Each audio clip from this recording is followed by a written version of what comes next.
of 12 residential lots, with Lot 7, Block 1, reserved for future Phase 2 of a preliminarily approved 25-lot subdivision in case number MSP 19-0001 on 166 acres in the agricultural suburban zone. Vlad, go right ahead, please.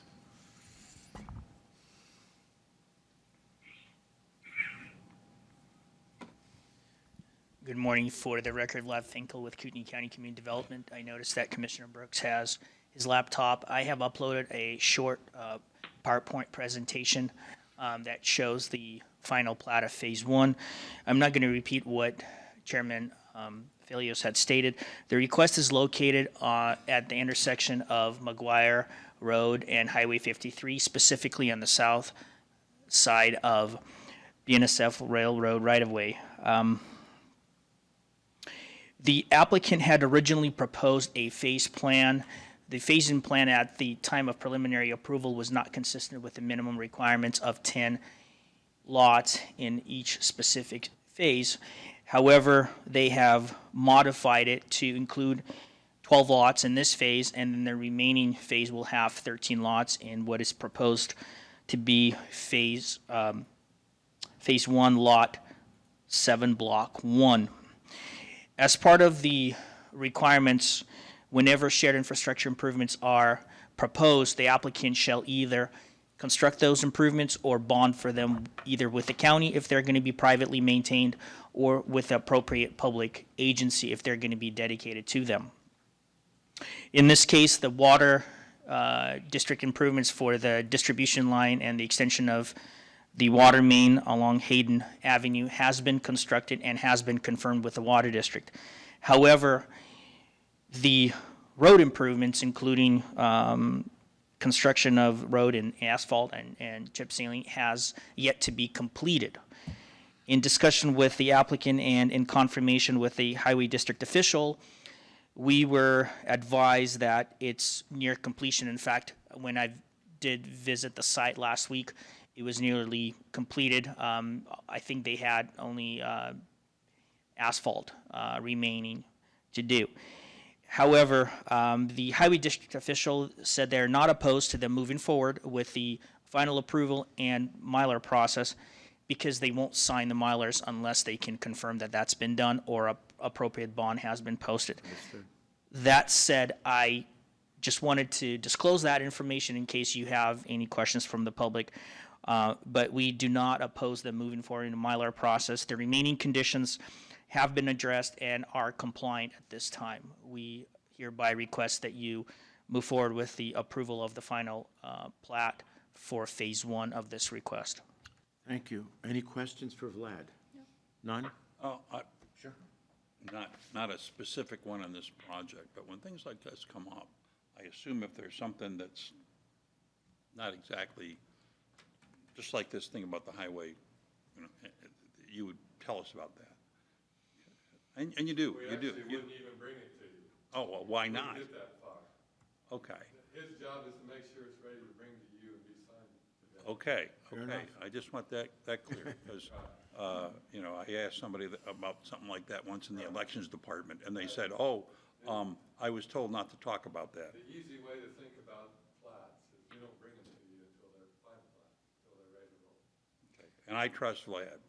So that, yeah, and just to recap, the threshold for any plat to be approved is either bonding or completion of improvements, Right. which would be the signature on the face of plat to confirm either or. Okay. I learned something. Thank you. Thank you, Vlad. Any more comments or questions? Motion? I move that we approve case number MSF 20-0005, which is Garnet Ranch Phase 1. I second the motion. Aye. Aye. Aye, and the motion is carried, and that is the one and only item under deliberations. So we'll move on to the business segment of our meeting, which is Community Development Update. First, item A, update on the community rating system, also known as CRS, and potential signatures action item. Director Callahan. Mr. Chairman and Board, the community rating system is something that's required by federal law if we are to be a part of the flood insurance program and to maintain our floodplain regulations, if you will. Every year we go through a CRS audit. It takes a fair amount of time. Every 5 years we go through a more intensive review. This is that review. And so this form that's before you, I can tell you Ben and his staff has spent considerable time, done a yeoman's job in sorting through all the issues, and the form's ready for your signature, Mr. Chairman. If I may, I'd like to backfill with another 2 minutes, just to give you a heads up. Yeah, please. Among the things that's worrisome to me in the CRS program is it has gotten extraordinarily complex. Sounds like mine. For instance, I spent time with Ben and Adam yesterday on understanding that there's a manual to review these things that in this case, the state's consultant that does our audit uses and we use. It's roughly 500 pages of just how to get through portions, not all of, portions of this process. And it's fair to say that the consultants in the state and my staff don't fully understand the 500 pages because it is nearly impossible to do so unless it's your everyday full-time job. And while my staff, Ben and 2 others on the staff, are certified floodplain managers, which you only receive after going to school literally for days, taking an examination, it's done all by FEMA in the state. And, you know, my staff generally, well, the people I just mentioned have master's degrees. And the same thing is true on the state level and on the Federal? well, yes, and on the consultant level. I mean, all of these people are credentialed and educated. And notwithstanding that, we are playing, and in this process played, a getting warmer process, where we give them information, they say, no, not that, how about this? And then we look at it, and then it's back and forth. It frankly is beyond irritating to me. With your consent, I'm going to call the FEMA staff and just say, I'm flummoxed by this. Surely there must be a better way, and just get a dialogue going. Would you be all right with me being so bold? So you're looking for direction, basically. Well, actually, I want direction on your signature. First, Okay. but I just wanted you to have the background of this. It's irritating to me.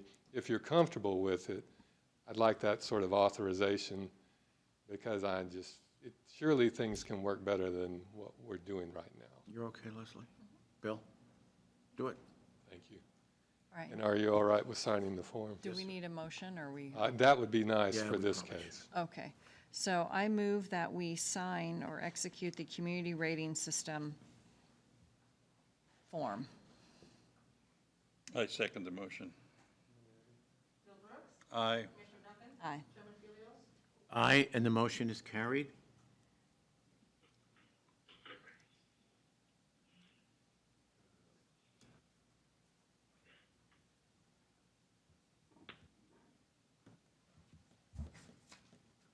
Is it just a single page, David? Yes, sir. I just wanted you to see it.